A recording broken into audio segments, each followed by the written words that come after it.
what was like the one of the wildest dates you've been on? Wildest dates. Okay.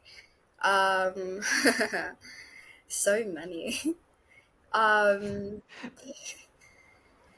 Like, what's the one that pops up into your head first? um, well, it was, we did it in guy and I were having sex, Hmm. not in India, outside, and we were in the boot, like we were doing it on the boot of the car, like not on, Inside like the boot of the boot, car. yeah, inside the boot of the car. The boot was open, and we were sitting on it, and we were doing it, and we heard footsteps coming from the garage, like from the one that was leading up to the house, and we heard them come down. So we quickly picked up our clothes, and we went into the actual car and closed the boot. And we had his parents get into the car, turn on the or is it the ignition, and they started to drive, and we're still in the boot. And we were like, oh my god, what's gonna happen? And we were like, well, let's just make the most of it. So we finished in the car whilst going on like speed bumps and everything. And Wow. yeah, the car finally stops, and they get out, and they, after like giving it 2 minutes, we push down the middle console of the back seat, from so you can enter through that. So Yeah. I'm tiny enough that I can slip through. Uh-huh. So I went through. There was a spare key in the car itself, so I used Uh-huh. that to open the car, and then I opened the boot, got ourselves dressed, locked everything, walked away for a little bit, and then his parents came out of what was Walmart, and then we started to wander back, and they thought that we were just out taking a stroll, and we got a ride back with them. That is mad. The situations you've ended up on, in like even like, I've never heard, like I've had like dates before like that, but never like this. Like even like the stories of your last Goa trip were like, what the fuck, like uh although I presume like there's a lot of instances like that. Actually, like Very. I think I've been told that I attract a lot of chaos into my life, like unimaginable amounts of it, and I don't know if that says a lot about me, but chaos in the sense. um, you know, so I think that I tend to make unusual mistakes and unusual choices, Mm-hmm. reckless ones, if someone else were Mm-hmm. to say it to me. But Mm. and I put myself into, or I allow myself to be in situations that are, that could be borderline risky. But Hmm. Could I'm you? Yeah, go on. no, but I'm weirdly enough, it gives me a fun. Not weirdly, it gives me a high. It's fun. It makes for a good story, and I think in all of my dating app profiles, I've always mentioned that I'm a sucker for stories. So Hmm. I prefer living in one as opposed to living vicariously through someone else. What were the riskiest stories that you've ever gone through? Oh my god. There were times when I was doing it's happened only twice, not times. I was doing it with an older man, not knowing that Hmm. they were married or had kids, and I had Hmm. them walk in on us. So that's been Wow. interesting. What else? There was another one where my first threesome was actually it started off with this guy who came up to me, and I found him very attractive, and Hmm. we were talking, and then his wife joins us, and I'm like, oh, okay, so maybe I Hmm. misread the situation entirely. But Hmm. it turns out she's attracted to me as well, Hmm. and then one thing led to another, and we're doing it in, you know their Damn. hotel room, and then we hear the kids, and I was like, okay, this is a one. There's just one too many weird things in one situation for me to be okay with.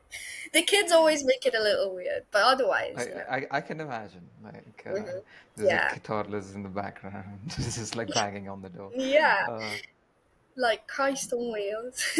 Good. like have you? I'm curious. Like, what's it like dating different age groups of men? Like, what? I've always been curious about that question because I also have this with girls because I've dated across the board at this point. hmm And I'm curious to hear your opinion on that. Um, for me personally, I've always thought that I resonate or have connected with older, significantly older people much better, like Hmm. as opposed to people my own age group. And I Hmm. still, it's not that I struggle with it. Hmm. It's like a preference, you know. Hmm. Um, I feel like I've been put in situations in life where I've had to grow up too quickly, so Hmm. and that makes it difficult for me to have to be on the same level, so to speak, Hmm. with other people in my age group. So Hmm. anyone below like 24, or like the max I'd go is like 22, Hmm. would be a little, you know, I feel like I'm, I don't want to be put in a situation where I'm being, where I'm hand holding them when Hmm. trying to discuss the things that I'm passionate about. But that's not even that concern at this moment, because Yeah. I mean, your 20s are meant to be, your early 20s at least, meant to be, about making mistakes and figuring your way out and having fun. And Hmm. whereas I've got a different set of priorities altogether, so Hmm. I can't afford to just, make random mistakes. Do you know what I Hmm. mean? Yeah. So, Yeah. Yeah. yeah, Like. I feel like um, just the situations I've been through, it Hmm. prepares me, or is equipped me to um, connect better with older people. So Hmm. my age range is usually between like, usually it would be between 25 and 35. 30 is the Hmm. mean, Hmm. and like the most, like the highest I've gone is like 41.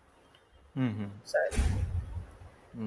Like it's remarkably similar to mine as well because there were situations in my life where I just had to grow up faster, especially having like much older parents as well, like it just like a trickling effect. And I've noticed that though like with people specifically between the ages of 25 and 30 are the ones that I get along with the best. Like mm-hmm. almost all my friends are way older than me as well. And it's strange that how that works because when you're early on in dating, you are still learning the ropes of how to listen, like what to do, why you want to do it, like all the questions you're trying to figure out. And a lot of people like really get stuck on that phase even in their 30s. I feel like sometimes.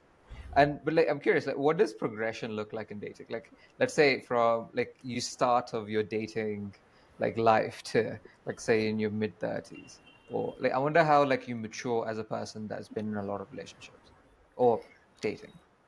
Um, from what I've heard, I can't, say from a first-hand account, obviously. I'm still only Uh-huh. just 20.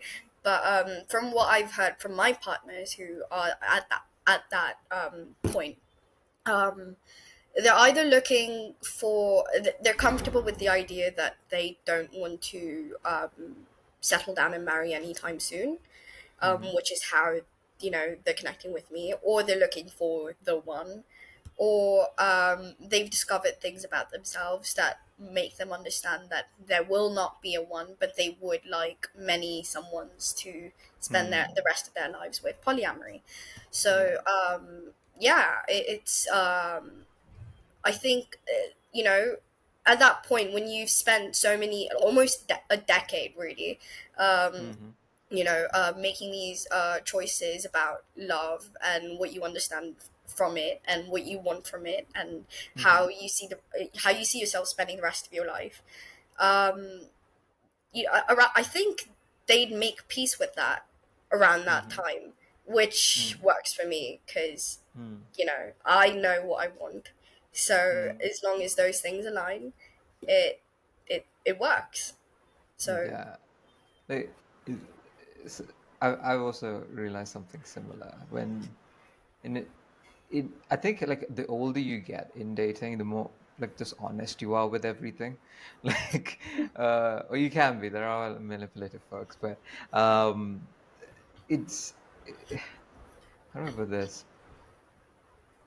Like, I- but I wonder if dating a lot of people is a good idea or a bad idea because I see pros and cons to both. Like, okay, let me phrase it a different way. Why did you choose to be polyamorous? I don't think it was really a choice, more so just the way I'm configured. Hmm. Because my late teens were myself, or like just me throwing myself into monogamous relationships, and Hmm. although those relationships had faults in itself, and we Hmm. definitely had a lot to grow and like learn and understand about ourselves and each other, and Hmm. our own interactions and Hmm. interpersonal relationships. Hmm. Um, I think for me personally, the biggest issue was that I always had like this sneaky feeling that I'm not meant to be with just one person, you know? Hmm. This little gut instinct where I'm with one person, but I'm also fully in love with another person, and it just kept happening over and over. Hmm. And this is rich coming from someone who's been strictly monogamous for like 5 years, right? So Hmm. it just baffled me that I could, maybe I didn't love them enough, maybe Yeah, you feel shit almost like that. guilty for. Yeah, and I you know and there were other extenuating circumstances as well that didn't Hmm. allow for those relationships to like take root. But Right. yeah, it was either, and I'd been hurt one too many times, and Hmm. in like so many different ways, and not just like romantically. It was just I Hmm. had way too much baggage, and Hmm. I needed the time to like heal from all of that, and Hmm. which I did. I took a full year away from trying to put myself into relationships and just focus on myself, and it was quite restorative. And Hmm. yeah, and that's around the same time that I came to Bangalore. And Hmm. once I did, I put myself in the dating game again. And Hmm.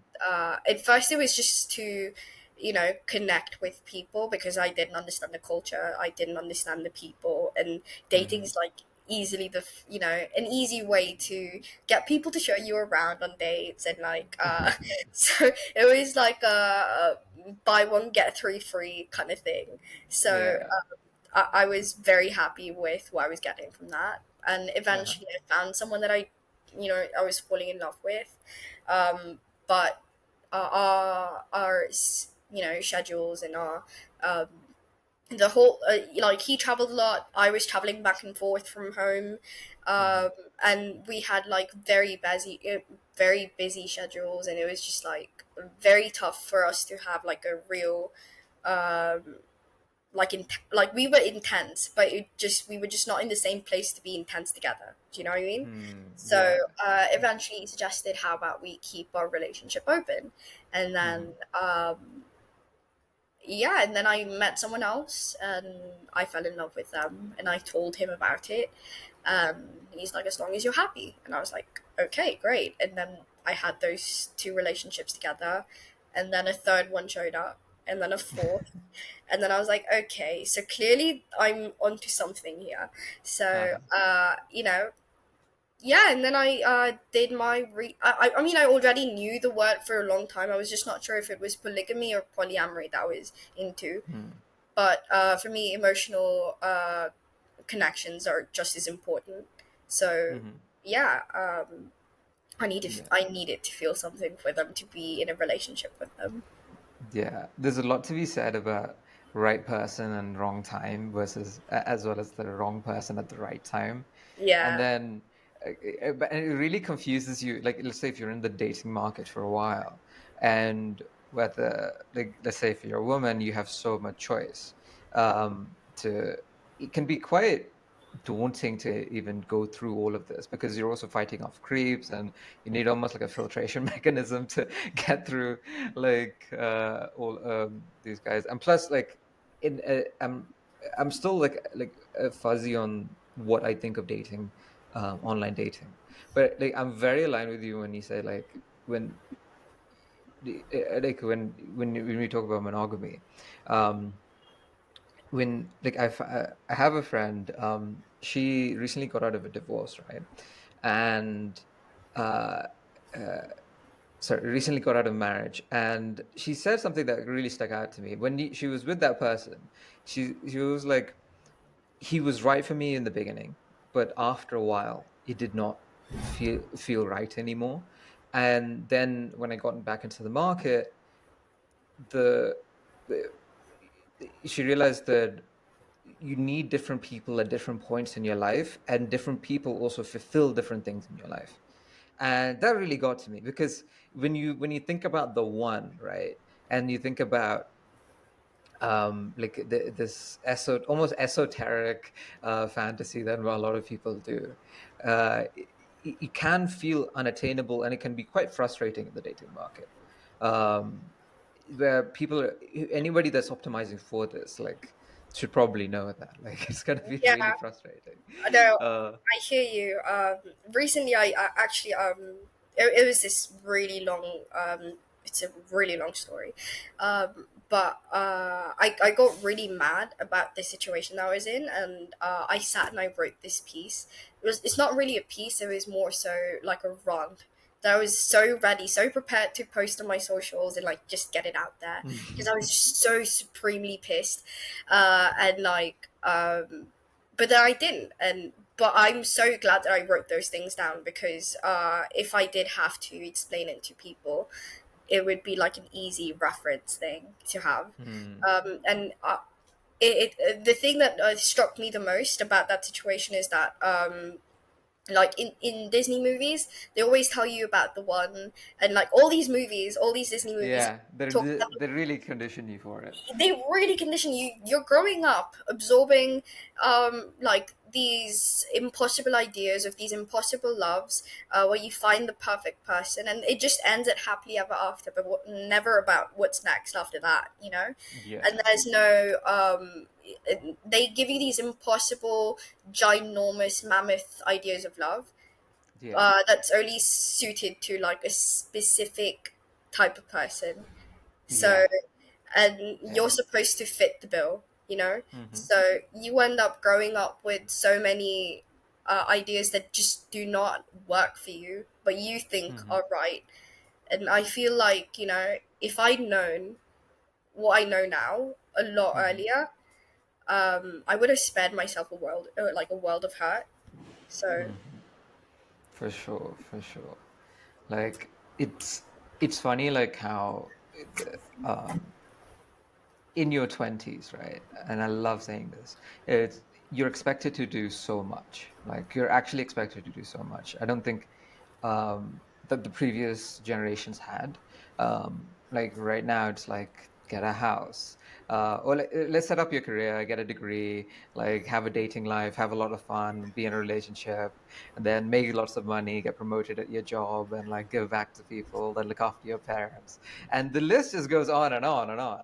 And there's also ideals that you're constantly comparing yourself to, and it can get quite confusing, and especially for now, right now, I think it's interesting for men, and I'm finding this a lot more true with younger men. It's And this is just my take on it. It's just like it's like they don't have a model to what to be. Girls have a better model of what guys should be, but guys don't have a model. Like it's almost like it feels dated, where uh, it like and of course it varies based on socioeconomic status and whatnot. But I do notice that, like, those differences. And sometimes I'm like, how the hell do you know what to be? Because like as a guy, like for the other person, and the only way I could kind of narrow it down to was like is like I think a lot of men right now not only have to be like physical providers, but also like emotional providers in a way that they have not been before. Like, of course, this is always the role, but like in not in a way that they were before. And they Yeah, have to, and it's almost like the standard with along with social media. There's like different standards associated with it, like in terms of looks and whatever it is. And it's such a, it is quite an interesting time to be alive in this like world, with all of this going on. But absolutely. like I'm curious, like you said you came to Bangalore and you noticed like you started dating again and you found like a lot of changes, right? Um, Differences. What were the differences do you noticed between dating in India versus the West? Um, I think I'm gonna break that question up again a little bit. Yeah. Dating in the West, the Middle East, and then India. Ooh, yes, yes, that'll be better. Okay. Yeah. So the West was mostly the West is where I got my values from, my value system. So Hmm. my ideas of relationships, love, everything came from my my religious background, my the relationships I've seen around me in my family, and in the movies, um, Hmm. in books, in all of these external sources, Hmm. and so it was more, I wouldn't say freeing, um, but they certainly had like an idea that they wanted all of us to follow, and which is Hmm. not all that different from India also, Hmm. because in India is built on like family values, and Hmm. that's their very core Hmm. idea. So everything is built on the family unit, so anything Yeah. that strays from that model is seen as unwanted, Yeah. Yeah. so but of course, India is also open about fighting, you know, Hmm. the norms, and I think today's generation is actively working to, come to a place where they can balance both those old values that they can respect and ones that they do think need to, Hmm. um, flourish now. For sure. That yeah, and so there's that. With the Middle East, which is what I call home now, right? Yeah. Um, and it's also where I spent most of my high school years. So Hmm. more of my relationship, m me being in the field, so to speak, was mostly in the Middle East, and it was restrictive, but also pure, but also very chaotic. Ooh, Um, break that down for me. okay, so restrictive in the sense that uh, there was a new level of restriction of PDA. You can't like Mm. openly Yeah. express your passion. Mm. And obviously, I'm bisexual, and I found Mm. that out while I was in Dubai. So Mm. for me to try to figure that out and wrap my head around that and Mm. come to peace with it, and Mm. while I'm in a place that actively does not discuss these things. Mm. Like it's there, it's present, as long as you're not public about it, as long as you're not, actively championing it, it's okay, Mm. you know. Mm. Um, but you can say that about a lot of countries, but that doesn't make it okay. Do you know what I mean? That's true. So it was difficult, and Hmm. uh, around the time that I understood that that I came to peace with it, it was when people were being gay almost became a trend. Ooh. Yeah. So Almost. They got crushed pretty. yeah, no, it became like a thing that people wanted to be because they found community in it. Do you know? And Ah. I understand that, but I also don't think it's right to, it's like trying to say you have cancer when you really don't, just so that Yeah. excuse me. So That's true. yeah, it was really. because now and I was aware of the fact that this was happening, so I didn't have Hmm. um like I couldn't speak to this to people because I was not sure whether they were just playing gay or Hmm. they were truly that. They're actually gay. Yeah. Yeah, so it was difficult, and not having someone to talk to, and you can't and I go to therapy. I have for a long time. So but because my therapist was based in Dubai, he couldn't Hmm. discuss these things with me either. What? Yeah, there are rules to these things. So What? I didn't know that. yeah, so it was um, one of those topics that you can't touch. So Is that because there's governmental yeah, impositions on that? Wow. So the government it's not like an active imposition, but it's just understood that you're not supposed to, and because he'd be Damn. risking his license for it, because That's interesting. yeah, that Yeah. it really is. So, like I said, I didn't have avenues to talk about my truth, you know? Hmm.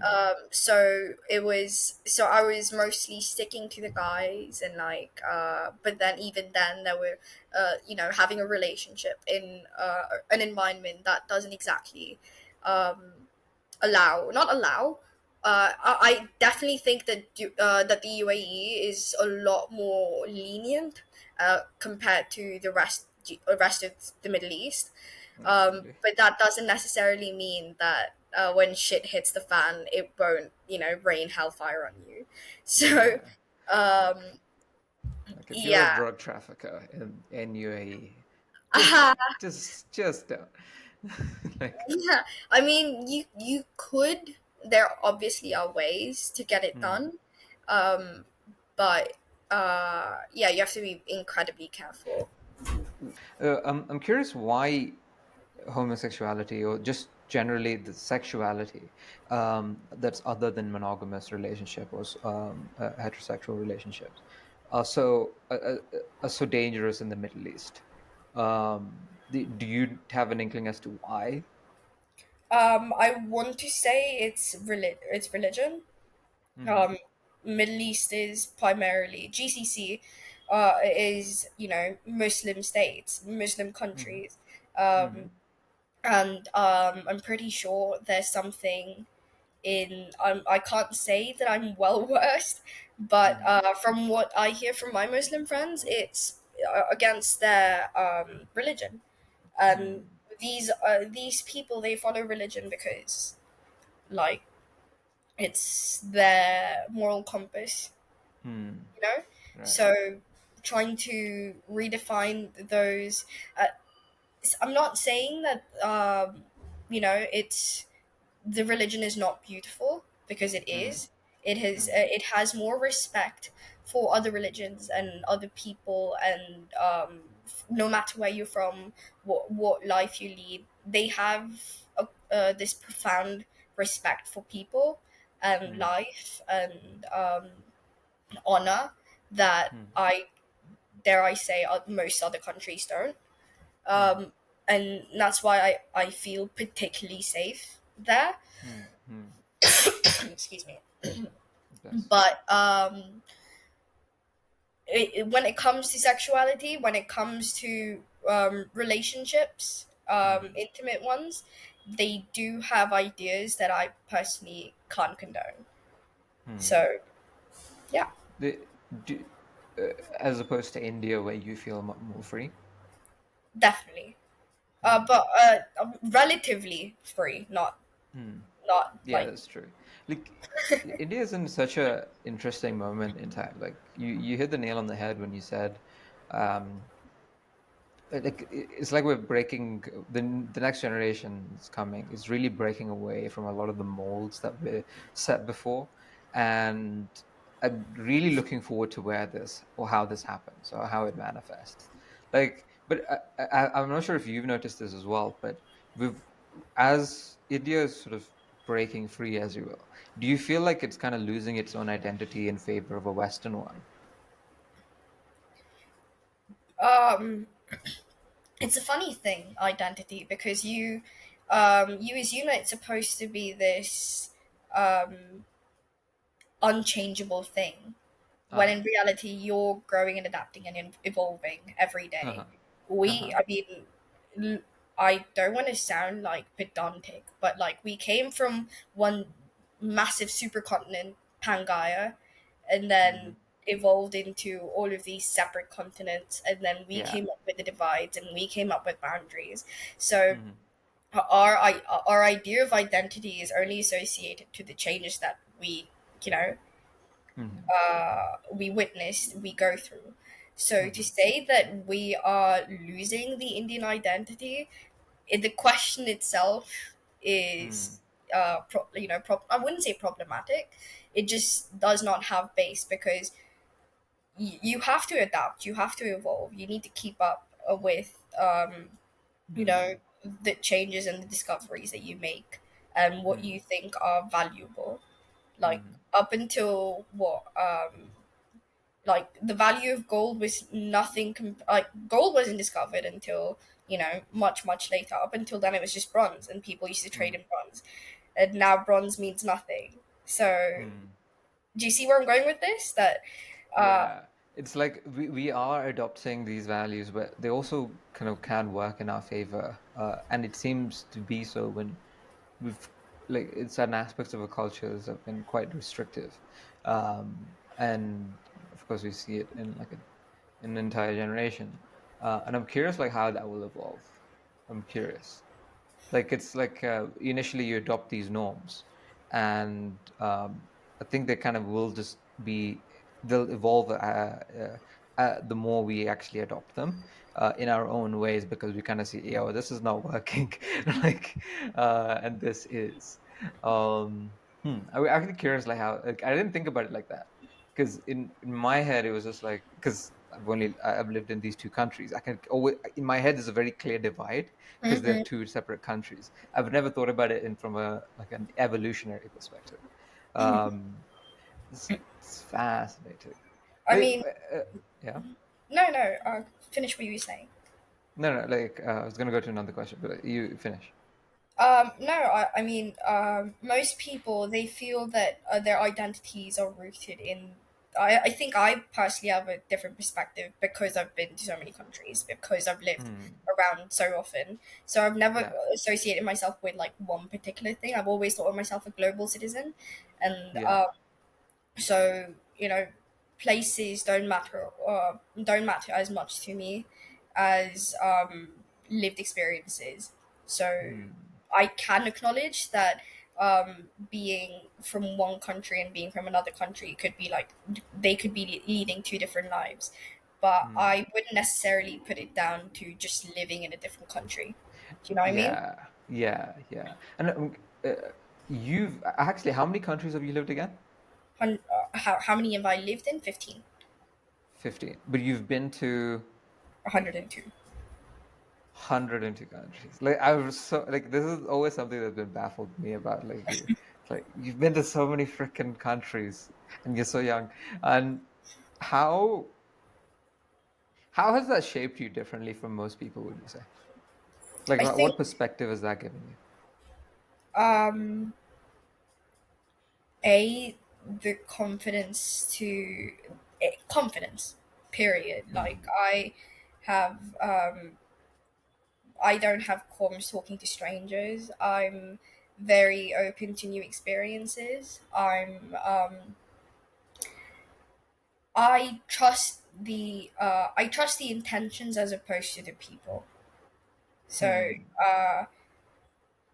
Wait, can you unpack that a little bit? okay, so like people have basic needs, right? And Hmm. those needs are fueled by intentions. Like, Hmm. what do they want to satiate? What do they want to solve or, you know, resolve? So I, when it comes to trust, uh, I can come across a little naive, but really it's Hmm. just that I trust what they seek as opposed Hmm. to who they are or why they do what they do. Like, I trust the ends, not the means. Trust the ends and not the means. It seems odd because intention seems like that is the why. Like, Yes, no. Um, how do I explain this? Um, okay, so I would rather, like, if people were to come up to me and ask me for money. No, that's a terrible example. Never mind. Uh, uh, no, see, I don't know how else to explain it to you. It's just the I trust the intentions that people have, but I uh-huh. wouldn't necessarily trust the person. Okay. Um, um, So, like, if you tell me to blatantly trust you, I won't. But if you tell yeah. me why you're doing what you do, as long as it follows a rational logic, it Uh-huh. doesn't matter whether you're a good or bad person. I'm okay with it, or depending on whatever the situation is. So I trust what they have, why they do what they do, as Uh-huh. opposed to um, you know If them as a whole. it that I can appreciate. I'm just curious, like if the if they it's almost like a very rational way of, well, it is a very rational way of seeing people almost, but um I isn't that can't that lead to easy manipulation of yourself? Like, say I just Absolutely. justify it extremely well, and then you Absolutely. And I know it's a very tricky road to follow, but because I'm on a daily basis, I'm interacting with so many people. mm, I can't pick and choose who I trust anymore. So I'd yeah, rather, find rationality in their intentions, as opposed yeah, to trusting people and then later having to deal with the blowback of it. okay, interesting. Like, how do you figure out people's intentions, I or, think it just or comes with honest intentions, in dating, would you say? in dating. Um, I'd like to say there's like a one-stop solution for everything, but there isn't. Yeah, I think it's just a sense that I have with people, and it has failed me a couple of times. I'm not gonna lie, but yeah. but on the most part, I know, or at least I have some semblance as to why they're attracted to Mm, me, and mm-hmm, what they want from this. And I'm very open, forthcoming, honest, with what I want from them and how I feel. Um, mm, so I think that, coupled with how they feel, gives me a sense mm-hmm. of who they are and what they're looking for, and what whether I can make this work or not. Yeah, yeah. It's funny, like when I think through that question as well. I come to realize the way I do is really through body language, and uh, it's remarkable how much your body language can reveal about you, and Mm. specifically the eyes. The eyes often don't lie. It's strange. Like, The it's like eyes, there's like always, eye, huh? the Yeah, eyes, it's weird. yeah, Yeah, and then you can really begin to navigate a lot of things through them. Like, at least like the way I've figured it out for myself. Like, how do I figure out this person's honest intentions, or how they're feeling, or whatever it is? Like, look at their face and specifically their eyes, and they'll kind of tell you. Like, but you have to get good at reading it, And the more absolutely. words you know to encapsulate their body language in an emotion, then you really know. Because you can explain it and then you point it out to them. That's so fun. Like, Yeah, I like watching them squirm a little bit when I call them out on something that they might have said, but they might not necessarily believe in.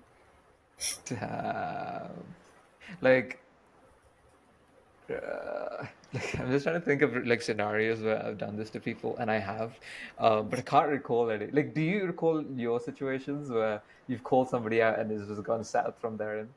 Oh, tons. Like, just off the top of my head. A few days ago, a guy was, you know, having a chat with me on call, Mm-hmm.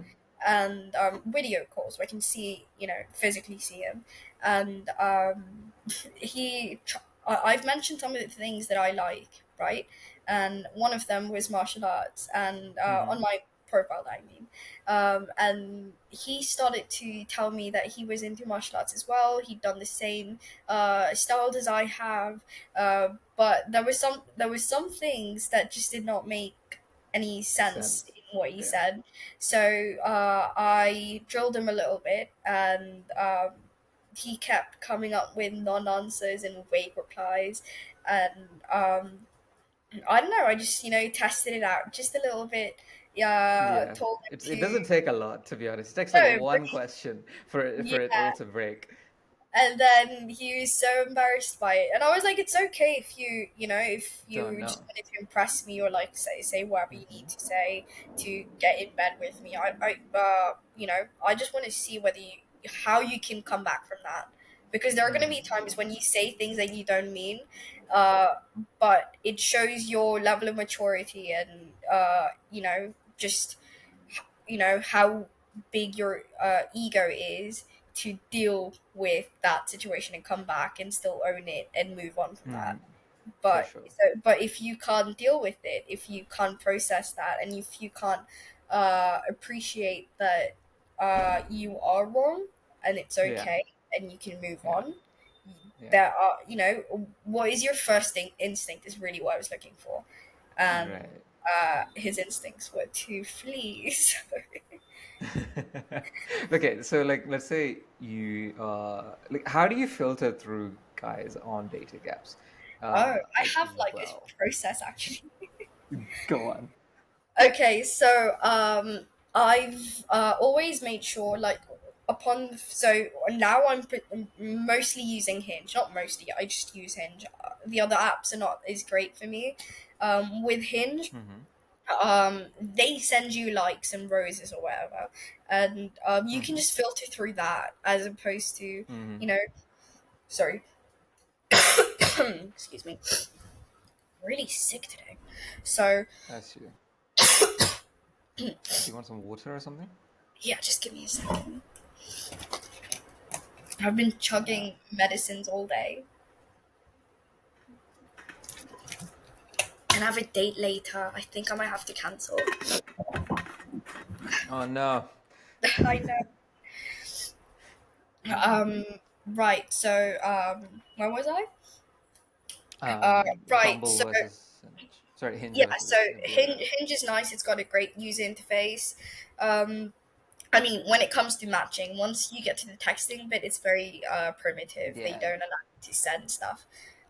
So I like that you can send people likes, and then they just pile Mm-hmm. up in that one column, and you can swipe from there. So that Mm-hmm. works for me, because I get like 40 in a day, so I can just like go through that, find the people I like, and then work on it, and then I'll filter them out based off of Mm-hmm. the process. So that's the first bit. My first step is to filter them out, weed them out in the liked bits. Mm-hmm. People who obviously are attracted, who want something. So that's like, Yeah. Yeah. so that makes it easier. The Yeah. second bit is I make sure that in their pictures, um, so they, I make sure all of their pictures have their face clearly visible. Mm-hmm. you know like Okay. no Nice. side profiles, no like looking down in like just hair. Like, what the fuck am I supposed to do with Uh-huh. that? um Mm-hmm. and like, try to avoid as many filters as you can. So Mm-hmm. that's another bit that I don't like. Mm-hmm. Oh, some people put memes, or like like, you only get 6 pictures on the app, right? That you can Mm-hmm. put that show who you are, and you're Right. choosing to put, like, dedicate one to memes, or one to what is it, cat, your cat or your dog. Like, I Mm-hmm. appreciate that you've got that, but you could have simply written that you love dogs, and I would have gotten the idea. Like, this is Mm. like my verification stage. Like, I'm trying to make Yeah, sure that yeah. you're an authentic Yeah, person. yeah. So Yeah. you're kicking yourself, now because you put like a fucking dog on your like, not that I don't love them. I love them. Mm-hmm. I Mm-hmm. some of the cutest dogs and cat videos I see from like Hinge. So It's been that's really optimized sweet. for it. Yeah. Um so that's another thing. I also make sure, and this is something that not many people realize, but I make sure that all of the pictures are taken in different instances. So, like Mm. you find like two pictures taken from the same scene, the same day, in the same clothes, and that tells Yeah. me that either you don't have too many pictures of you Mm. that look good, which Yeah. could either be because you can't present yourself, you don't have the confidence to Mm-hmm. present yourself, or you don't have reasons to go out as much, which is still Mm. okay. But what about your friends who take pictures of you, or about like Exactly. selfies? There are many, many ways to fix that, and you're not taking Yeah. that. You take these, Exactly. yeah. So make sure all of those pictures are from different instances. Mm. Yeah, so those are like, and like your what is it, your profile itself, the things that you say about yourself, Mm-hmm. they're tasteful, you know, Mm-hmm. not Yeah. some Yes. copy pasting shit, not like, Yeah. and even if you are, do it with like while also reflecting your own personality, Exactly. don't say something that you think is funny, but it doesn't represent who you are, because that Mm-hmm. just gives me the wrong impression, and then you're just setting yourself up for failure. So Yeah. it's just really annoying when I see something that was so clever. Like some of the dates that I've gone on, I went on them because I deeply liked what they said in their profile, but it did Yeah. not reflect them as a person. It just looked good. This feels Yeah. like kind of like a resume thing, but Yeah. uh jobs come and It. go. You're trying to find someone who, you know, fits Mm, with you. So that's true. why would you waste my time lying about yourself like from the get-go? Exactly. It catches up to you, man. It always catches up. I have Precise. this rule. I have this rule. I'll get into that a little bit more later. Actually, go through the list more. Like I'm like curious to know your like other filtration criteria. So right now we've gone through the commonalities and like mistakes in terms of pictures. And actually hmm, what are the most common things you always see that like vex you? For personally, for me, it's always like there's always one reference to like Friends or The Fucking Office that Oh my pisses god, me I just off. finished Office and I don't Huh? see. I just finished Office and I don't see the hype Yeah, on it. I don't like I really don't. And why so many people associate themselves to it, and it's one of the most common things I see. And then with girls, I've also seen like nothing at all, because that is just like, come on. It's like, what are you optimizing for, like, as well? um Precisely, no. I see the same thing with guys as well. mhm, Just pictures, no photos. I mean, no written stuff, no bio data. mhm. Just fuck me, And then turns out they're not even that great looking. So Yeah, it's but what do you have really going for you? mm, Yeah, it makes me think, what do you have going for you? Like, if you have the confidence to precisely. do this. Yeah. Like, And where do you get your confidence from? yeah. And like typical mistakes do girls make, do you think? Like the same things that you've said so far that they don't mention, like with girls more so than guys, that they don't really write as much in their profile that Hmm. connect with you, or like talking points. Like I need to be able to start a conversation with you, so Right. give me something that I can work with, you know. Exactly.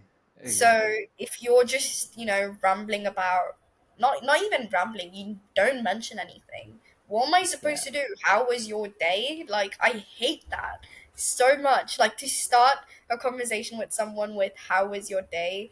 really waxes me, because Yeah. it's so mundane, so bland. There's no Hmm. real like instant Substance to connection. it. Yeah, and Yeah. I'd like to say I'm not, but I do have like I do have this feeling that I need to be gratified like instantly.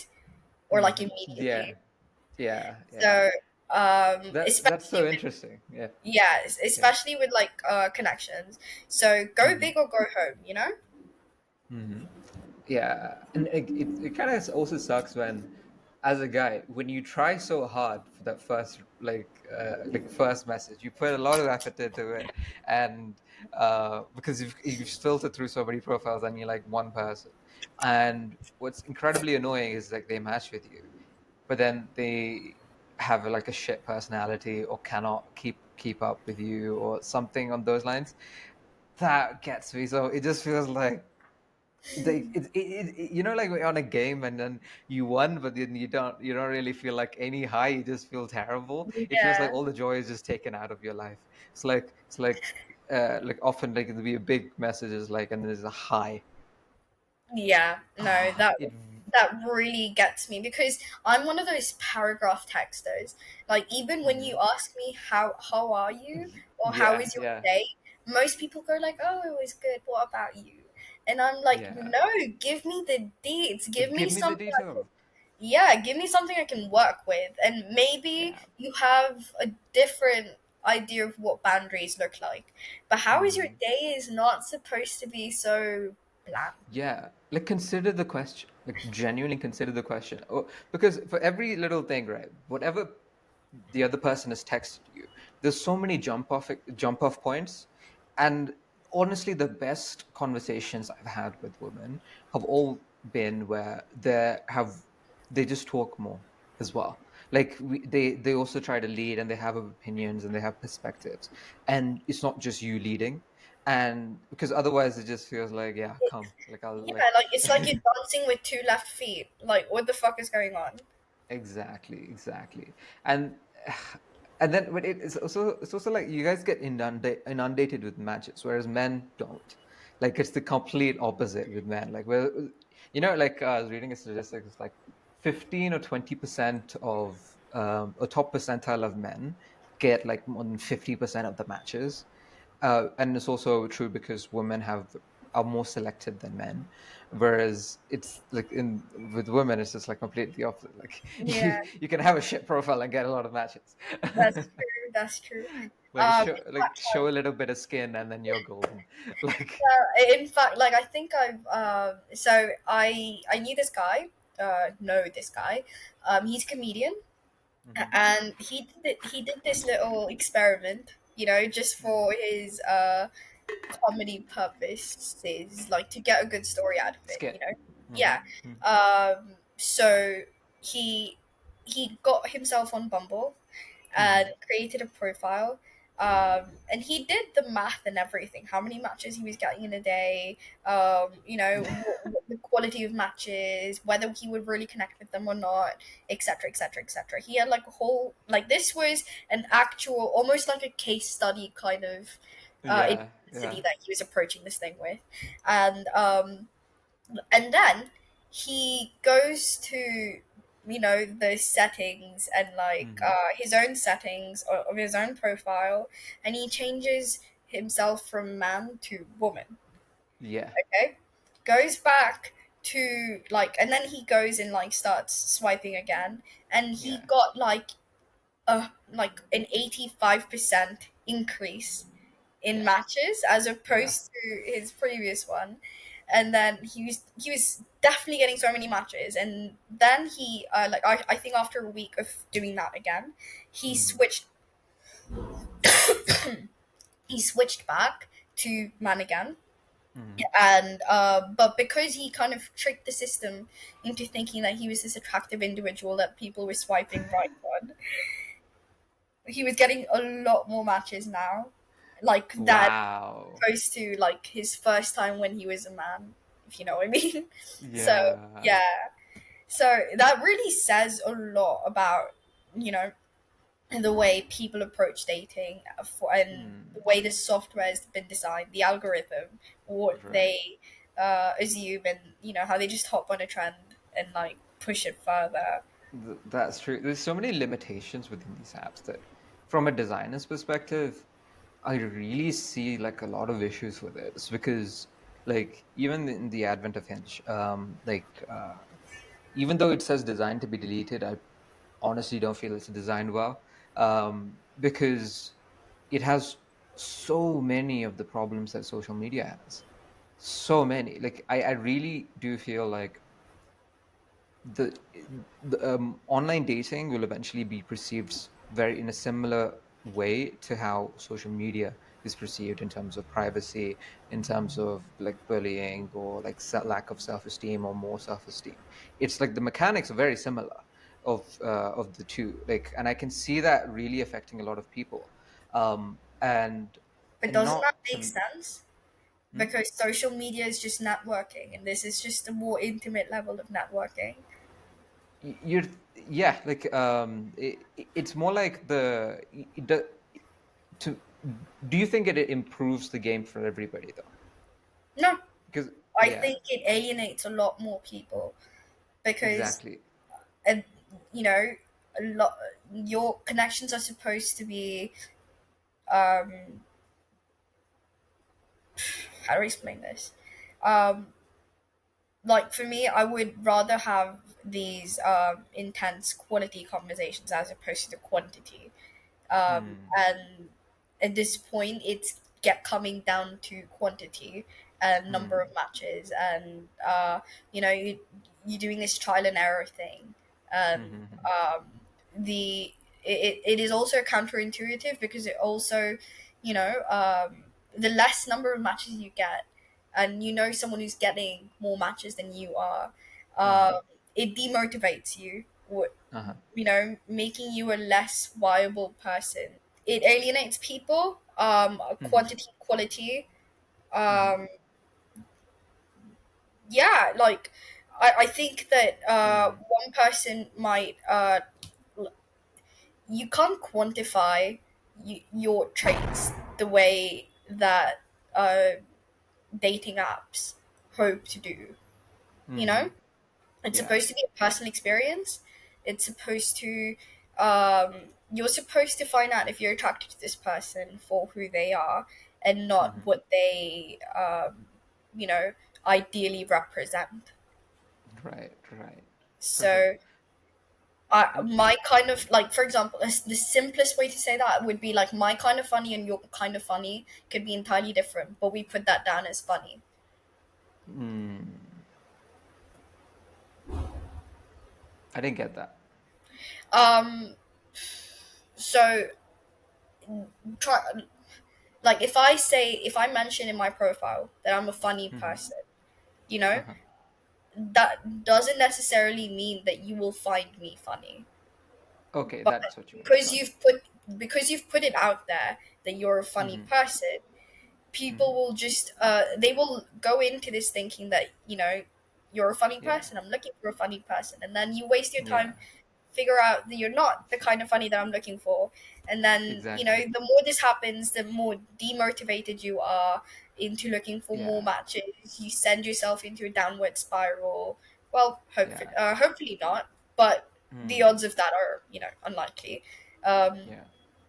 and yeah, and then you get this twisted idea of what love looks like, what matches, relationships, everything looks like, and That's then so true. at some Yeah. you associate your self-worth, or like what, your sense of desire, uh, Hmm. or your desirability scale, if I want to say it, if I want to put it that way, Hmm. to how well you do on these apps, and then Hmm. it all goes south from there. That's true, and all your self-esteem takes a hit and everything. Like I never thought about it like that, but it's so true. Like and I think comedy is really the best way to illustrate that, as you put it. Like there are just different types of each thing that you think you're interested in. Like there's different types of designers, there's different types of accountants. Like everybody approaches it differently and are fit for different niches almost. But instead of, you kind of see a bad experience and you generalize it to everything else. I am this or I am not this. A glitch in the human mind. I wonder which bias, I forget, that talks about this, but that's so true. And like the only way I've like kind of reconciled the so I was thinking, like, okay, let's say if you to have really improve these apps in a way that yeah, like can function better for almost everybody. And I think one of the ways is through biomimicry. Um, so, like, what Acquire that what? basically Sorry, I means, missed that. bio biomimicry. Insert like, biomimicry. Okay. Okay. So basically means like natural systems, they function a lot more efficiently because of evolution than what we would normally have. So let's say like if it's a blog post now, like a blogs are very similarly designed to books. There's a reason for that. There's a reason why buttons are designed the way they are, because or toggle switches for on and off, because they want to make it look like a switch. But and I think one of the ways, like at least in the design of these platforms, could improve is if you were to try to replicate through methodology uh, different ways we socialize. For instance, through improv, right? Like like you design like the app so that it's improvisational, like the way Hinge has it. So you have like a prompt that like each piece of it you can respond to as a Hmm. separate thing. So you can it jumps around like improv, if you've noticed at all. Yeah. And the more you can like simulate almost like healthy relationship through these methodologies, I think can help a lot of people that aren't necessarily that social to be more social. um, but that's just one of the takes. But like it's a bit unclear as to how or what are all the ways that we could potentially do this on these platforms. But I'm curious as to how. Actually, I think there's something in the works right now. I went on a date with this guy. He's coming Hmm. up with a social networking app that could very easily double as a dating app. Hmm. And what it is that the app basically, when you're in, um, so it was designed so that when you're in social networking events, Hmm. the issue is that you waste time. These things are like finite. They have like a specific time set, right? So Hmm. when you go to these things, you waste time trying to introduce yourself and finding something that is like a common, common between the person you're connecting with, and you lose Hmm. interest quickly trying to figure out the rhythm of this conversation.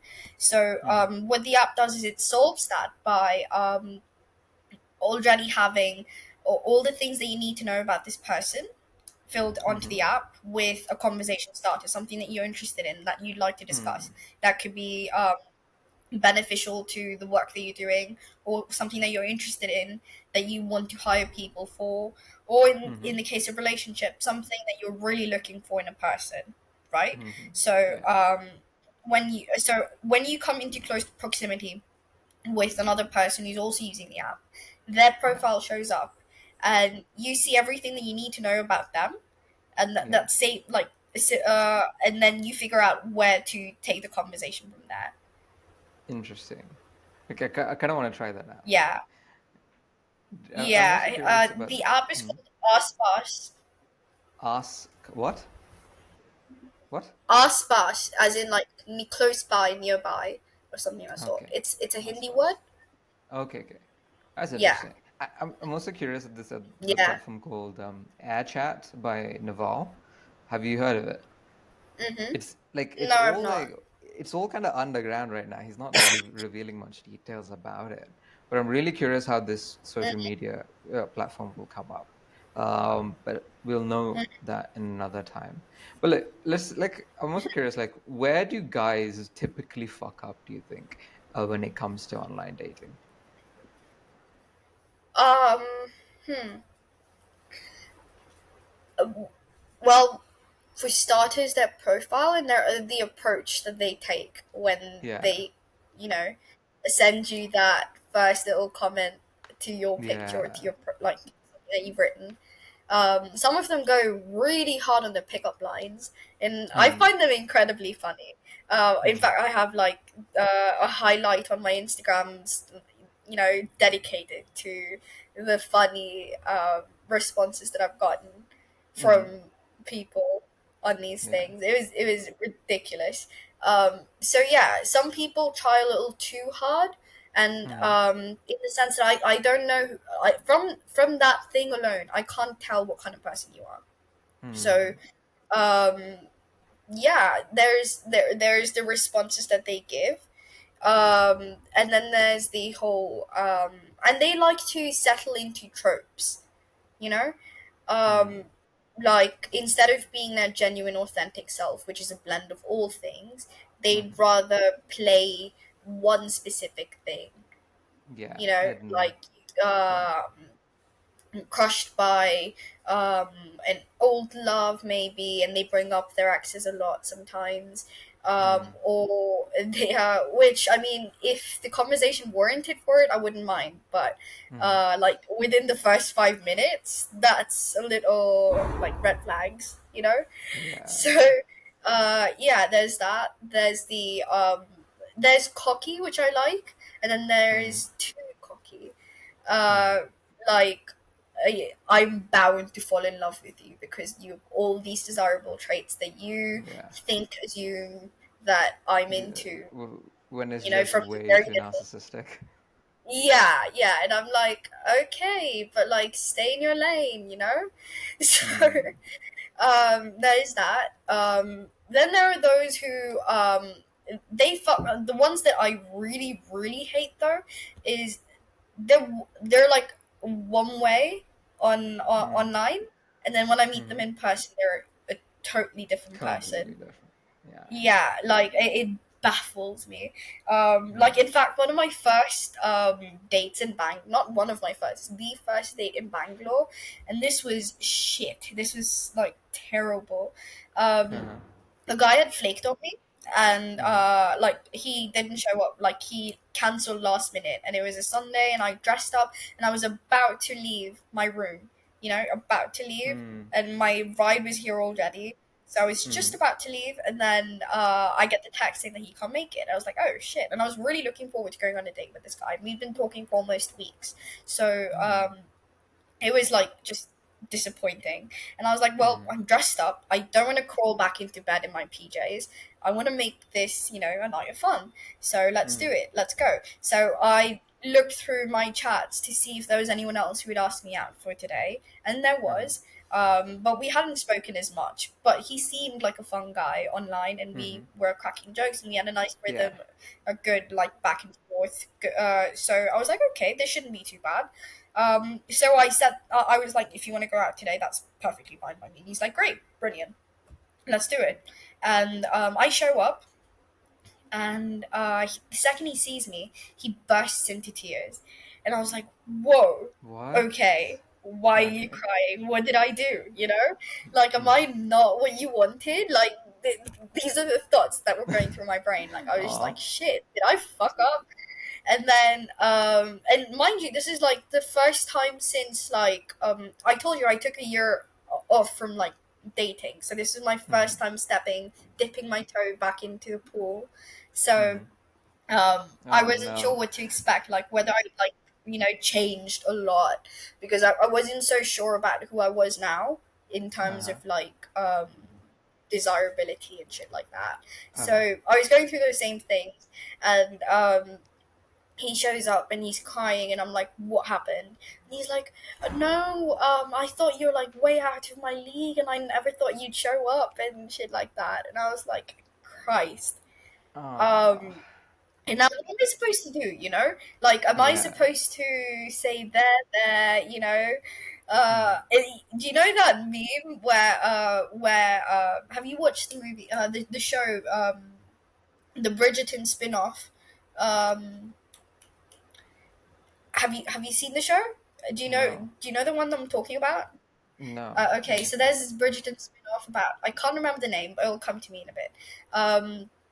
But yeah, the queen, she basically the following the story of the Queen queen, Charlotte. and yeah, Charlotte, yeah, Queen Charlotte's the one, yeah. Yeah.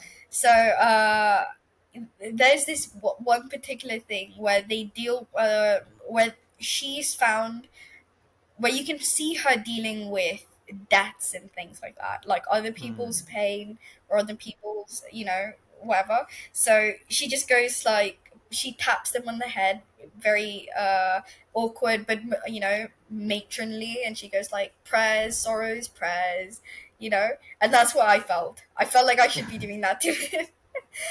Because it was so awkward. Like, what am I supposed to do? Mm. So yeah, I was like, shit, okay. I tell him to like take care of himself, and then he finally calms down, and he's like this bumbling, nervous, not sure what he's doing kind of guy, and Mm. I'm like very new to the city, so I'm not really, I can't take him to my Mm. favorite spots or things because I don't have favorite spots just yet. So Mm. I'm trying to rely on him, but he's turning out to be such a dud. Mm. Um, and like we went out to and we went to this MRP store to grab like a couple of beers, and we Mm. buy them, and then we go to Easy Tiger on Church Street, and Mm. we take the booze that we brought from outside. Oh right, before this, he wanted to go into this dark, shady basement and drink beers there. And like, this is not going to be another true crime podcast, Mm. so no, Mm. thank you. Mm. Um, so I'm out. I'm out with this guy. I go to Easy Tiger and we're drinking, and you know, we're finally done. We finished drinking. This guy, he's only had like um, Beer. one bottle of beer, and he's like out of it. And I'm like, Christ, okay. Um, it was just like really just so weird. And Mm. in the entire time, so in on a date, I'd like to have a conversation, Yeah. and I know that my life stories are a little too bizarre, and they are very, like, I'm a storyteller. I like telling stories. So Mm. this is, oh, you liked back, great. So Yeah. yeah, this is like really fun for me when I go out. My intention is to hear their stories as well, you know, Mm. like experience them vicariously through them. And also, like I said, it was my first time in Bangalore, so I'm trying to figure out what people here are like, you know, Mm. and where their heads at, what their lives are like, what they've had to deal with. Yeah. And this guy was just a little too enraptured by what I had to say, and put me on this impossible pedestal. And like, he just kept telling me that I'm this amazing person, never met anyone like me. And I'm like, Mm. okay, tell me about Yeah. you. And he's like, oh, I have nothing to say.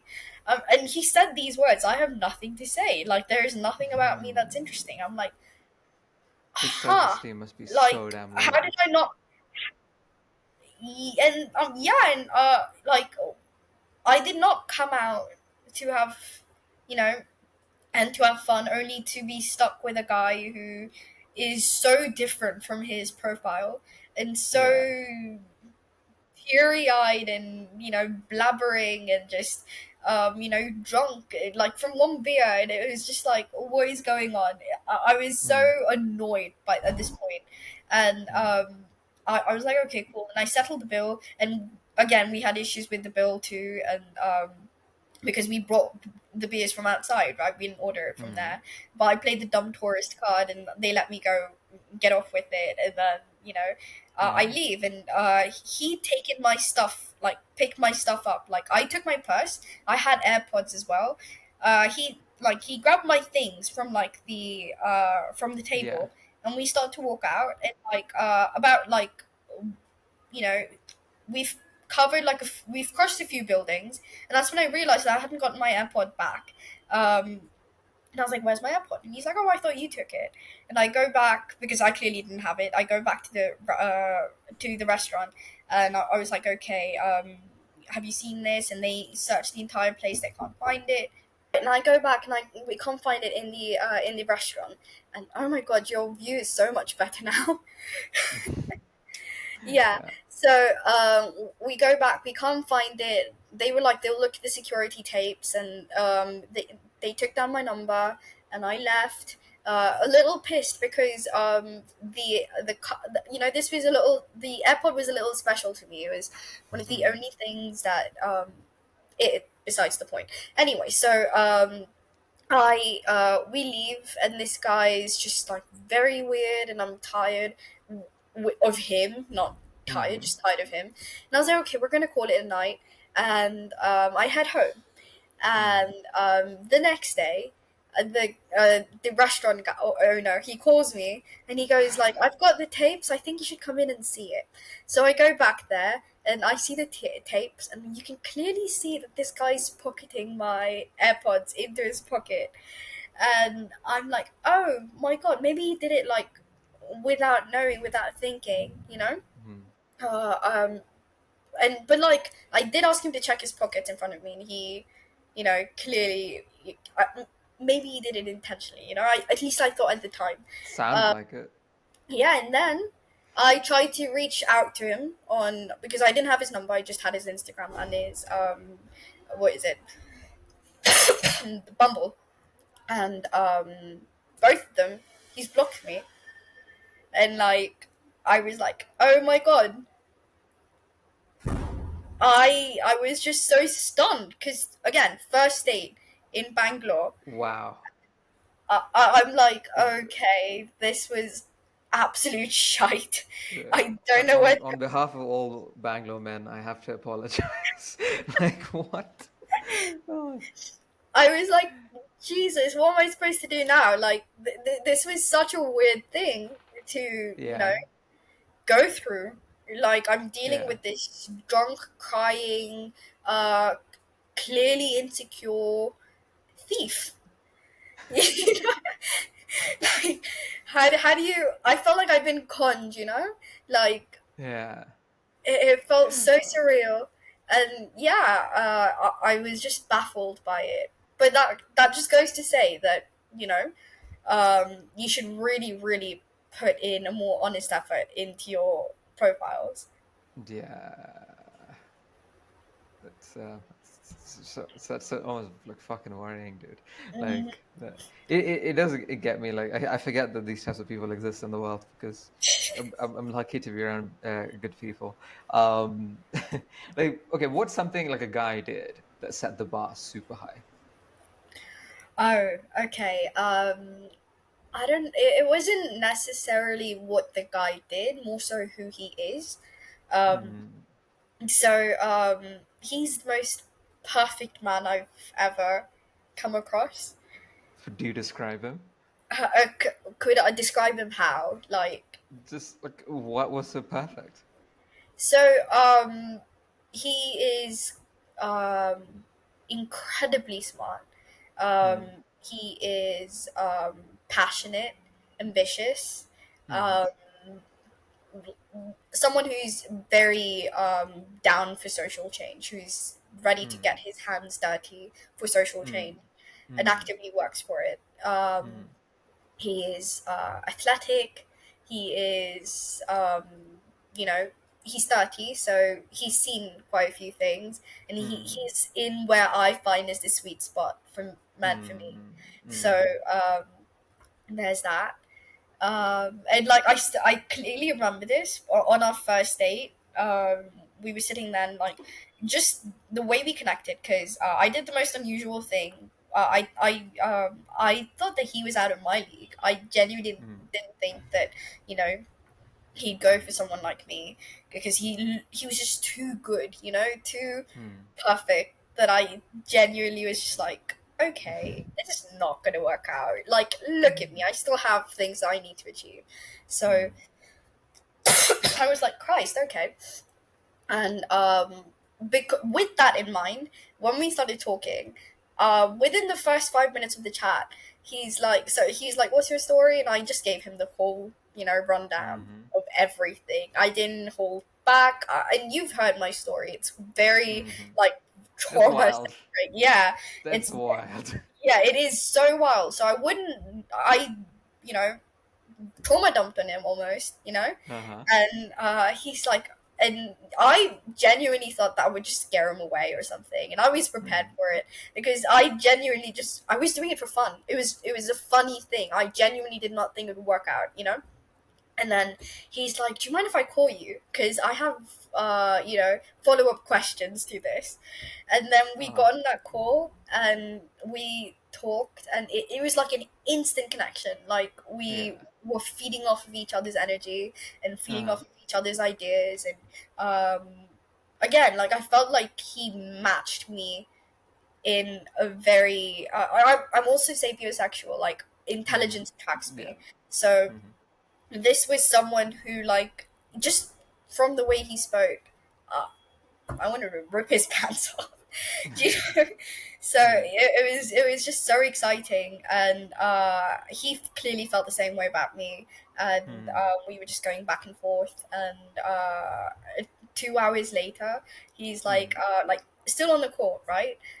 2 hours later, he's like, "Okay, I really need to go. I'm at work right now, and I've been putting off the launch of this new app for like 2 hours now." So mm, uh, he's like, "But I really do want to meet you very, very soon. How does day after tomorrow sound?" And then we mm, go on the date Tuesday. mm, Um, and everything about that date was just so perfect. It was like dinner at this really cute restaurant, and he's dressed to the nines, I'm dressed to the nines, and again, instant dressed in, attraction. sorry? Dressed to the nines, like very well Okay. dressed. Right, So right. um and like we're both like clearly very attracted to each other, and I could very easily forget that, I'm not talking to a peer in the conventional sense. So Mm, it was just like, talking to someone who just understood, and we just clicked, and it was like, mm, the final piece of the jigsaw puzzle fit, mm, and then we went home together, and mm, he was phenomenal in bed, and it was just like mm, one thing over the other. And by the end of the night, I texted a friend, and I'm like, I'm trying to look for faults in this guy, and so far I found none. Because mm, I mean, it was like, how do you find someone who um how do you luck out on these things, mm, uh this guy is he deals with issues in such a mature way. mm, uh mhm, he doesn't do it from like a place, like his choices are emotionally driven, but also mm. rational, you know Ooh, that's a very hard mix to find. I like precisely. struggle to find these types of people. Yeah, Like I and have like a he's handful, and they're fucking phenomenal. yeah, and like he makes such and he's not afraid to call you out on things, uh but It's not. such a fine balance that you tread. Yeah. And also and it's not just calling you out. There are two types of people who call you out: the ones who call you out just to show that you've made a mistake, so they make you feel bad about it. And then the ones Mm. who genuinely, they're doing it from a good place, that they want you to Yeah. see that it's unreasonable and you Yeah. should be doing better, and they challenge you to do better, Mm. to be better, Mm. and like just he's just so wholesome and responsible and happy, and Mm. you know just and he's got such a great and the cutest thing I found, despite all of this, that really pushed it over the notch, is that after we done the nasty, um, Mm. we he went ahead with his nighttime skincare routine, and it was so cute. Oh my god, my heart! I was just like, watching him, like, he it was so it was a regimen, Mm. like of Yeah. steps, and like he took Yeah. good care of himself, and he's well groomed, and um, you know, just so and he Put teaches together. me as much as I teach him, and like Mm. every time we hang, it's like this, brainstorming session Hell, of I want to meet this guy. Let's have him right. on the podcast.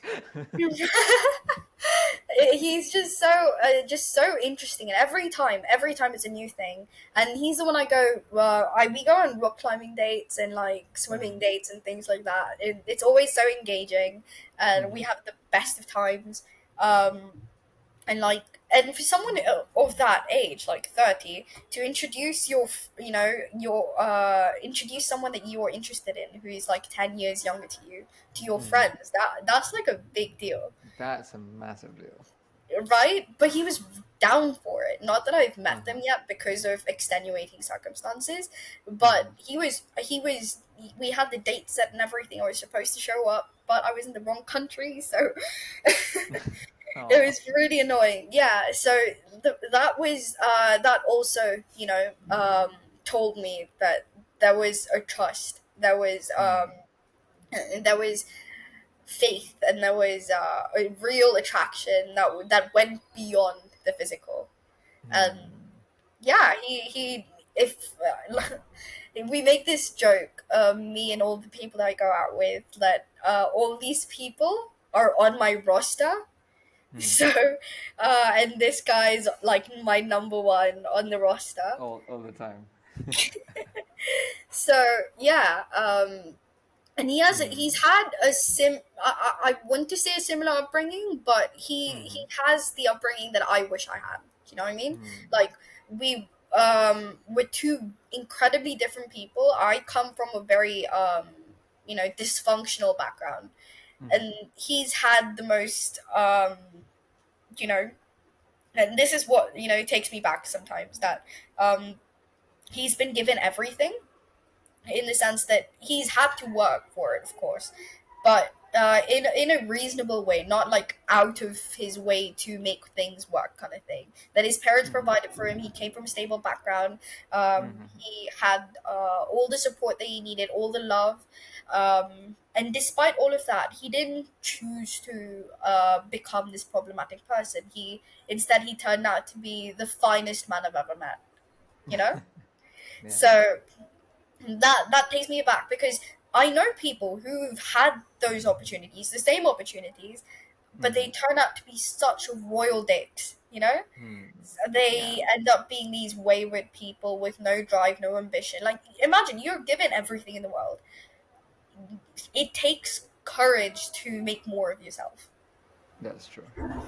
Like I find this like to be a curse of wealth almost, where like sometimes I find like ooh, that's actually an interesting question in of itself because you also come from a well-off background. Like, what's the curse of wealth in your opinion for kids? That ignorance, I think. Hmm. You wealth can very easily put you in a place where you do not know as much as you should, or Hmm. that it allows you to be To ignorant, be comfortable. Yeah. to be very comfortable. Not true. And the thing about comfort is that you just stop growing, you stop Yeah. becoming your best self, your best potential. You know. Yeah. So as much as it provides you with everything you could possibly need or want, it also stops challenging you to do better and be better. Hmm. For sure. Tell me about some of your more adventurous states. It's adventurous. Yeah. The one that just comes to mind immediately is this one time where I went out on a date with a guy, and again he photographs really well. So his Hinge profiles were great, his Instagram profiles were great. Hmm. He seemed like an ambitious person, and he is. I'm not saying he isn't. Um, it's just his certain ethics that I don't approve of. So, Hmm. but I didn't know this until much much later. So Hmm. yeah, he we got along very well. He was very chill with me, and I appreciated that, because Hmm. most people, they either feel the need to prove that they've done as much as I have, or Hmm. they really dig into the whole "oh my god, you're amazing" thing. you know Hmm. so it's never like a nice balance, or like, oh, I respect that you've done all of these things, and I've done all of these things, and we can work. So Hmm. I Yeah, it's almost like a balance between narcissism and neediness is the way I like to think about it, because there are men that can be incredibly, and I also like I also kind of teeter between the two, like Mhm. sometimes extreme too extremely. But if you can find like a balance, and I think, and this is the point I was going to mention earlier that I didn't, is honesty.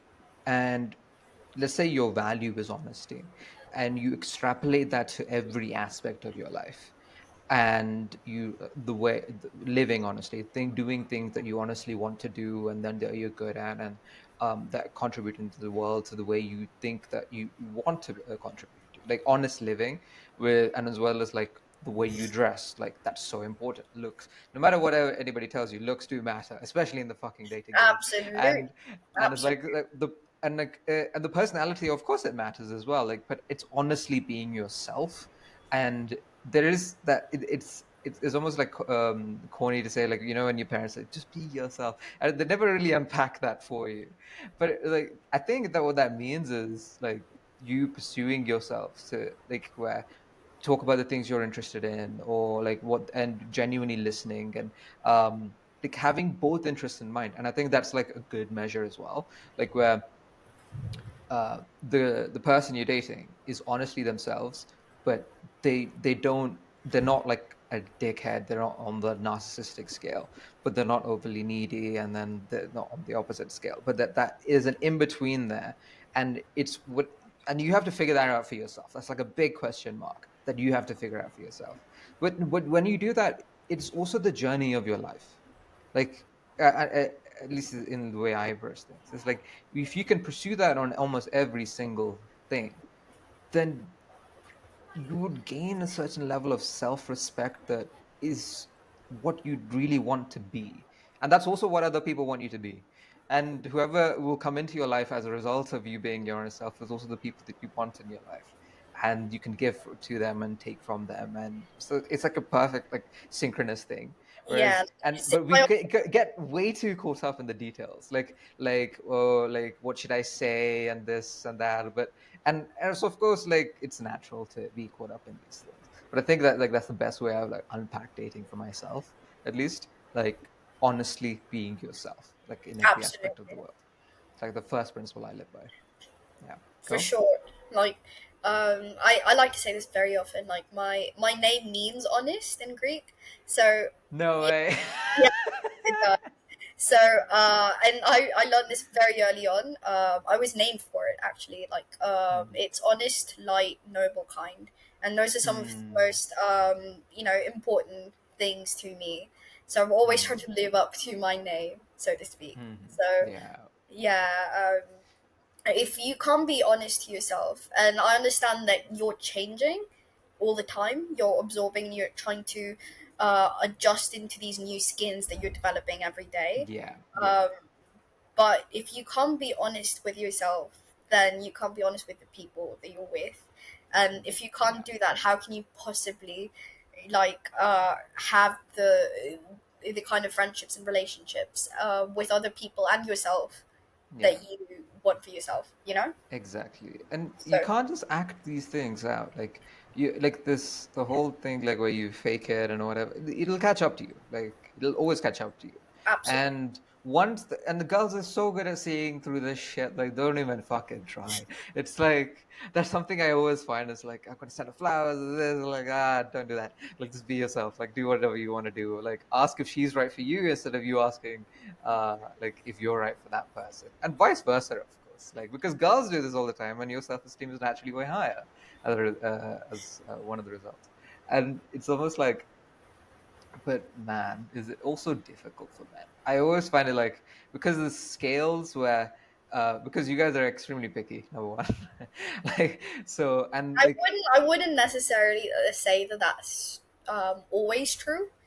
mhm, Um, but yeah, it's not a rule that people are like women are picky. I mhm, know people. I know women who are you know they're so comfortable with themselves that they don't need someone to be a certain kind of way, you know, to be with them mhm. Ooh, that's interesting.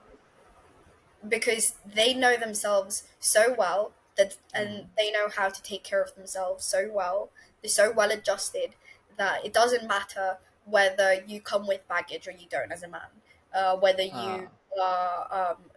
whether you have certain ideals or goals or whatever, because you Mm-hmm. know how to, you know, um, Yeah. take care of yourself in those kind of situations, and Mm-hmm. whether you want to keep putting yourself in those situations. Yeah. And I know that, and I know women who um, see past all of that, and Yeah. And just it's a yeah. beautiful thing. And I think you like also you should be like even if you I'm not saying it's a bad thing either. Like I think it is right that you do that for yourself. Like in the I sense like wouldn't necessarily say that you should be all the time, you know? I think it's mm, good to be picky because unless I mean, finish what you have to say, but yeah, mm, uh, yeah, like I was just gonna say like ultimately it's better for you and whoever you choose to bring into the world if you so choose. okay. Well, I mean, I think it's good to know what you want.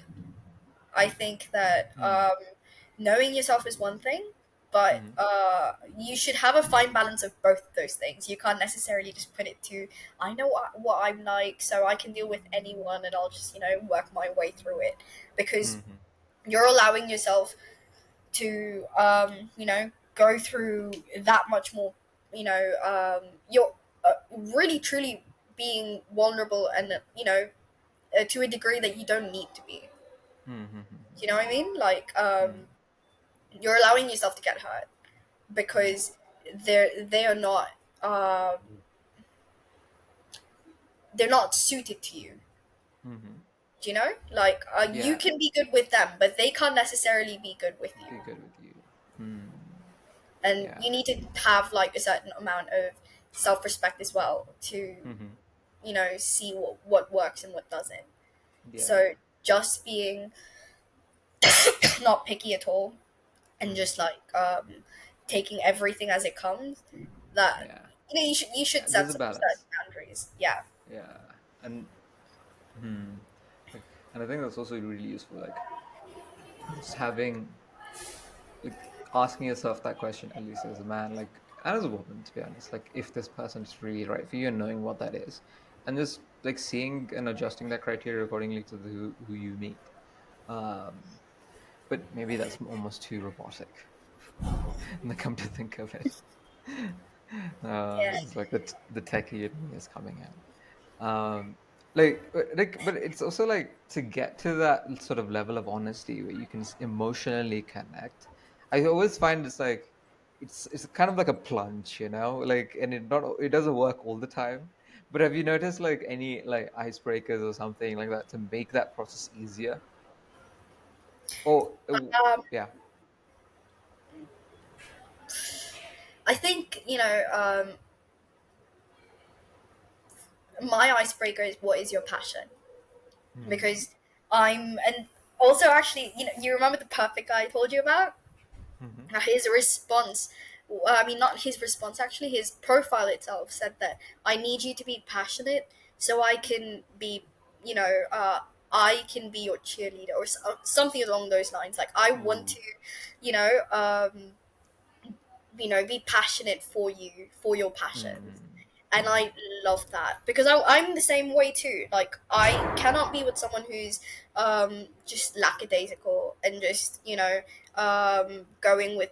I mean, it works to a certain extent, the going with the flow thing. You should have a nice balance with that as well. Um, but I do want you to strive towards something, Mm-hmm. and so your in my Hinge profile, I have this little thing where it says, "Talk to me about your passions," Mm-hmm. because your degree of passion shows how much zest for life you have and how comfortable you are in with Mm-hmm. where you are right now, and Mm-hmm. how much you challenge yourself, how much you push yourself to be the best version for yourself, and Mm-hmm. so yeah, that's always been a good icebreaker for me. Like, people respond to me with their passions, and Yeah. it's taken some fun turns sometimes because some of them would be like, "My passion is you," because I will. You will teach me about you, and once I get to know you, I will teach you about you. There's some weird fucking shit like they try Yeah. to come up with, and it's so funny. But Yeah. yeah, but more often than not, they come up with these very interesting things that Yeah. they're really into, and I'm learning Mm. about them, and I appreciate them for what they are. And Mm. I want to, again, it's all about learning, all about the stories, all about, Mm. uh, just becoming this whole amalgamation of everything that you encounter. Right. Right. Man. Like, I wonder, like, what are the best icebreakers you've received? Standouts, let's say, that you Mm, received as well. I think, again, aligned to my passions, Mm. or like always something, because it's more than who what I look like, more Mm. than what I say I am. Mm. It's always about why I am why I am where Mm. I am. Why do I feel Mm. the way I do? Mm. Things that are really introspective. Those are the ones that I Mm. like. The in terms of Right. icebreakers, because it makes me Mm. think as much as it lets them know how I feel. Yeah. I'm curious. What are you passionate about? I'm passionate about writing. I Mm. love words. I've always been very bibliophilic. Mm. So that's like the number one passion. And Mm. honestly, anything related to the arts that help me understand people and, Mm. see how people tick. Um, Mm. and what else? So anything that requires a certain level of discipline, Mm. a certain tenacity, Mm. um, something that becomes I don't want to, dare I say, reason to live, you know? Mm. Something that gets you out of bed in the morning and Yeah. over and over again. That's what, really. Yeah. That zest for life is something I forgot that about all about this word, but it really like it has such power to life almost to like in that word zest for life. I love Mm, it. Like because I'm thinking through that question, I'm just like, fuck, dude. I just feel like I'm just extremely disciplined with everything at this point. This is like getting through the consistency, and it's like this is like my seventh podcast now, and mm, um, like sometimes the zest is kind of lacking, but I'm curious, like how an active question I'm actually trying to figure out is how do you feel that more on the day to day, like in the moment to moment? And I'm still narrowing it down because I feel like that's where life is in a lot of ways. Like it's in the mundane, like it's in, and if you figure it out, like I think, please tell me, like as well. I honestly, I think that if I did sit as a writer, as someone who's inclined towards the arts, whose life revolves around the arts, Mm, um, being in tune with your emotions on the day to day is like how you fuel your work. mm, So for me, that's never. It's not that it hasn't been an issue. I have my own process. Like, mm. um, To wrap up, I'd like to wrap up with two questions. Okay, mhm. two things. One is, what question would you like to leave the audience with? Um, any question that you like people to ask themselves. And two, I think it'd be great for you to read one of your poems. Okay. Um, the first question, which is my question for people. Hmm. Okay, wait. I'm gonna have to think about this for a second. Mm-hmm.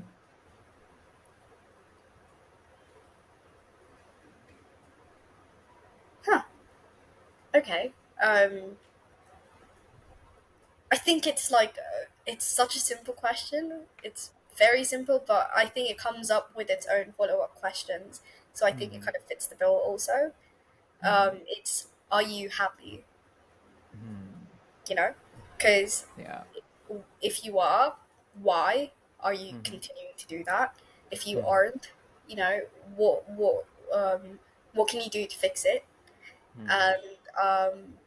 And it also aligns with, what your end games are, what your goal is in life. Mm-hmm. And It doesn't have to be a career goal. It could just be like family or peace, just Mhm. love, any number of things. So Mhm. what are you actively doing to get where you need to be? So are Mhm. you happy? Mm. It's a really good question, actually. Like the most simplest questions are really the most powerful. They really are.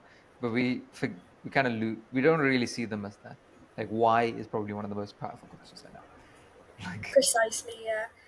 No, I'm actually stealing this question from for a little bit back in 2021, mhm, 2021, around that time. There was this initiative called areyouhappy.org. mm, And it's basically this documentary that these two people somewhere in the world were trying to collate, and they were enlisting other people to join in mhm, on that effort. And mhm. there were like millions of people, you know, participating in this. So Wow. what they did was that they would you take your camera, and as an Mhm, interviewer, you just you go up to someone. It could be someone who's taking out the trash, in the morning. It could mhm, be just someone who's going about their day. You just approach mhm, them, and first get the consent, say that what you're doing is, this initiative, yada yada yada, and then after they give you the consent, you ask them a simple question: Are you happy? And then mhm, they answer whether it's yes or no, and then you ask them follow-up questions, and then you know they tell you about their lives and what it's like. Well, they don't tell you about their lives. Instead, they give you advice or any number of things.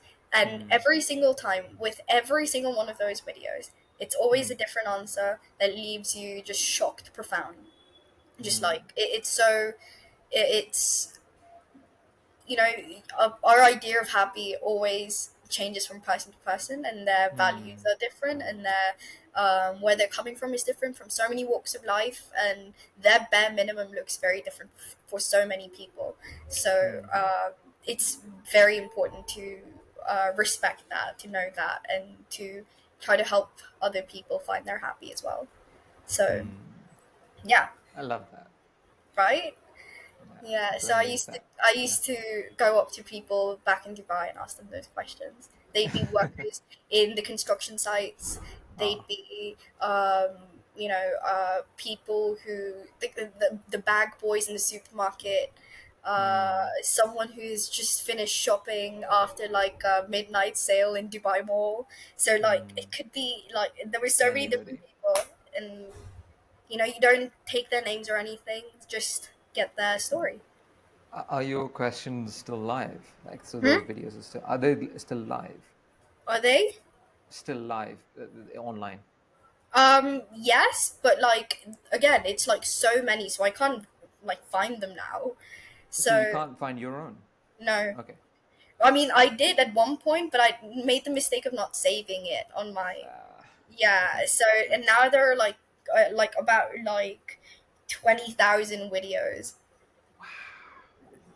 And like I'll have to go through each one, and each one's from like, and it's just one page, one website, but I mean not website, or is it the one Instagram page, but it's got like people from all over the world, so you can't even mm. segregate from that. Mm-hmm. So Mm-hmm. yeah, I was actually hoping to do it again, but in Bangalore, because Actually, you should. that would be, and you know how Let's people go. in Let's do Strasbourg this. are always like interviewing other people, so I figured I'd just Yeah. join the ranks. Yeah. Let's do it in Carbon Park on Sunday. Yeah, I bet. It'll be fun, actually. It'll also be like super cringe, but like it'll be fun. I'm sure, but Yeah. And finally, with your poem. this is one of my favorites, and also, and I think of every time I recite it, people always are like, "Shit, okay, can I work with you?" Mm-hmm. So definitely one of my best. Mm-hmm. It's titled "Naked." Mm-hmm. Um, yeah.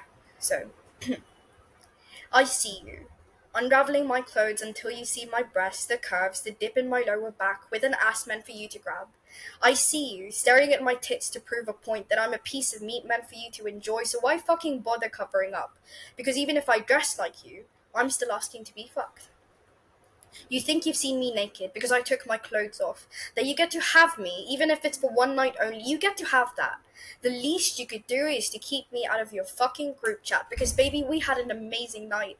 So don't talk about what's in your possession. Don't act like this is your profession. You are not in retail, so don't fucking act like this body is on sale. You think you've seen me naked, but that's not the whole truth. You've just made love to bone and sinew, put together over years of being shamed into eating more or less, to talk more or just blend, to smile because it makes me look prettier or not because that's not sexy enough. Fuck, you've made love to a product of societal norms and expectations, a body molded by external influences, but beneath the surface lies a soul. A heart that beats with its own rhythm, a mind that holds dreams and ambitions, emotions that run deep, and thoughts that are relentless. I just want you to receive me. And yes, I'm talking about the whole thing. Receiving the way winter receives snow without judgment or conditions, embracing me as I am, unfiltered with all my flaws and imperfections, accepting me without trying to change me or fit me into predefined boxes, receiving me with love and understanding for who I truly am without pretense. Receive me the way a heavy boxer receives a blow with resilience and strength, taking the impact and rising again, knowing that I am more than just my body, than just a hoe. Receive me the way soil receives a seed with nurturing and care, supporting me in my journey, allowing me to flourish. So you know that when I'm wet for you. That when my body calls for you, you will let it ring. That when my body screams for you, you will let it sing. So don't just see me naked, but truly receive. Thank you. That was wild. I Yeah. love that. That's a perfect way to end this.